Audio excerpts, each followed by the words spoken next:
புலம்பல் அதிகாரம் 2. எருசலேமுக்குரிய தண்டனை. ஐயோ, மகள் சீயோனை ஆண்டவர் தம் சினமெனும் மேகத்தால் மூடினார். அவர் இஸ்ரேலின் மேன்மையை விண்ணினின்று மண்ணுக்கு தள்ளினார். அவரது சினத்தின் நாளில் தம் கால்மனையை மனதில் கொள்ளவில்லை. ஆண்டவர் யாக்கோபின் அனைத்து குடியிருப்புகளையும் இரக்கமின்றி அழித்தார். அவர் சீற்றமடைந்து மகள் யூதாவின் அரண்களை தகர்த்தார். அவற்றை தரைமட்டமாக்கினார். அவரது நாட்டையும் அதன் தலைவர்களையும் மேன்மை குலைய செய்தார். அவர் வெஞ்சினம் கொண்டு இஸ்ரேலின் கொம்பை முற்றிலும் வெட்டிவிட்டார். பகைவன் வந்தபோது தம் வலக்கையை பின்புறம் மறைத்து கொண்டார். சூழ்ந்திருக்கும் யாவற்றையும் எரிக்கும் தீ பிழம்பென அவர் யாக்கோபின் மீது பற்றி எறிந்தார். எதிரி போல தம் வில்லை நாணேற்றினார். பகைவன் போல தம் வலக்கையை ஓங்கினார். கண்ணுக்கு இனியவை அனைத்தையும் அழித்தார். மகள் சீயோனின் கூடாரத்தில் தம் சினத்தை நெருப்பென கொட்டினார். என் தலைவர் எதிரி போலானார். அவர் இஸ்ரேலை அழித்தார். அதன் கோட்டை கொத்தளங்களை தகர்த்தார். மகள் யூதாவின் அழுகையையும் புலம்பலையும் மிகுதியாக்கினார். தோட்டத்து பறனை பிரித்தெறிவது போல தம் கூடாரத்தை பிரித்தெறிந்தார். சபை கூடும் இடத்தையும் அழித்தார். சீயோனில் ஆண்டவர் விழாக்களையும் ஓய்வு நாளையும் மறக்க செய்தார். அவர் வெஞ்சினமுற்று அரசனையும் குருவையும் வெறுத்து ஒதுக்கினார். என் தலைவர் தம் பலிபீடத்தை வெறுத்தொதுக்கினார். தம் திரு தூயகத்தை கைவிட்டார். அதன் கோட்டை சுவர்களை பகைவரிடம் கையளித்தார்.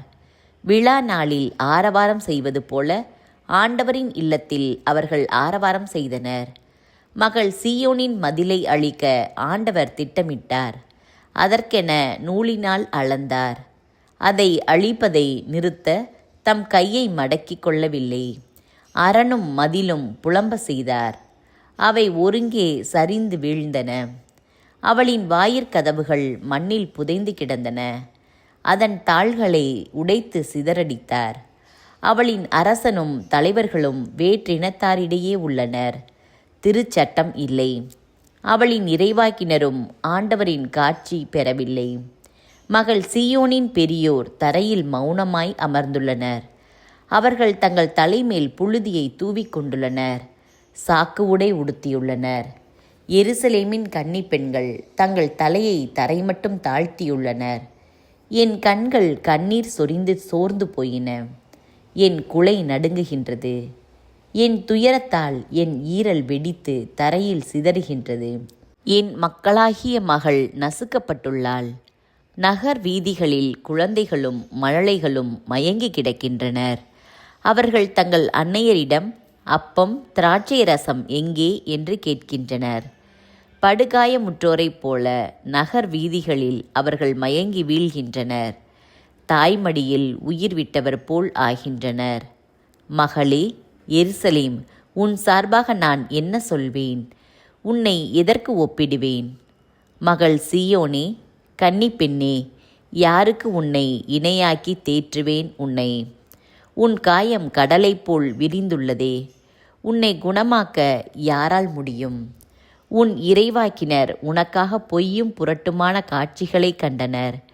நீ நாடு கடத்தப்பட இருப்பதை தவிர்க்குமாறு உன் நெறிகேடுகளை அவர்கள் உனக்கு எடுத்து சொல்லவில்லை. அவர்கள் பொய்யையும் அபத்தங்களையும் காட்சியாக கண்டு உனக்கு பொய்வாக்கு உரைத்தனர். அவ்வழியாய் கடந்து செல்வோர் உன்னை பார்த்து கைகொட்டி சிரித்தனர். மகள் எருசலேமை நோக்கி தலையை ஆட்டி சீழ்கை அடித்தனர். அழகின் நிறைவும் மண்ணுலகின் மகிழ்ச்சியுமாயிருந்த மாநகர் இதுதானா என்றனர். உன் எதிரிகள் அனைவரும் உன்னை நோக்கி கோணல் வாய் காட்டுகின்றனர். சீழ்கையடித்து பற்கள் நரநரவென்று கடிக்கின்றனர்.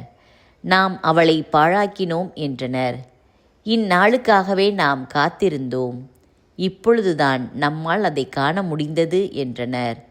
ஆண்டவர் தாம் திட்டமிட்டபடியே செய்தார். நெடு நாள்களுக்கு முன் தாம் முன்னெச்சரிக்கை செய்தவாறு செயல்பட்டார். ஈவிரக்கமின்றி இடித்து தள்ளினார். உன் எதிரிகளை மகிழ்ச்சியடைய செய்தார். பகைவனின் ஆற்றலை பெருக செய்தார். அவர்களின் இதயம் என் தலைவனை நோக்கி கூக்குரலிடுகின்றது. மகள் சீயோனின் மதிலே இரவும் பகலும் வெள்ளமென கண்ணீர் பொழி. உனக்கு ஓய்வு வேண்டாம், கண்ணீர் விடாமல் நீ இருக்க வேண்டாம். எழு, இரவில் முதல் சாமத்தில் குரல் எழுப்பு. உள்ளத்தில் உள்ளதை என் தலைவர் திருமுன் தண்ணீரைப் போல் ஊற்றிவிடு. தெரு முனையில் பசியால் மயங்கி விழும் குழந்தைகளின் உயிருக்காக அவரை நோக்கி உன் கைகளை உயர்த்து. கண்ணோக்கும் ஆண்டவரே, எண்ணி பாரும், யாருக்கு இப்படி செய்திருக்கின்றீர்? பெண்கள் தங்கள் கர்ப்பத்தின் கனிகளையே, கை குழந்தைகளையே தின்ன வேண்டுமோ?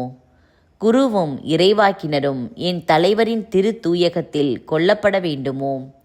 வீதிகளின் புழுதியில் சிறியோரும் பெரியோரும் வீழ்ந்து கிடக்கின்றனர். என் கன்னியரும் காளையரும் வாளால் வீழ்த்தப்பட்டனர். உமது சீற்றத்தின் நாளில் ஈவு இரக்கமின்றி அவர்களை கொன்று குவித்தீர். திருவிழாவுக்கு அழைப்பது போல எப்பக்கமும் எனக்கெதிராக பேரச்சத்தை வரவழைத்தீர். ஆண்டவரது சீற்றத்தின் நாளில் உயிர் தப்பி பிழைத்தவரோ எஞ்சியவரோ எவரும் இல்லை. நான் பேணி வளர்த்தவர்களை என் எதிரி கொன்றளித்தான்.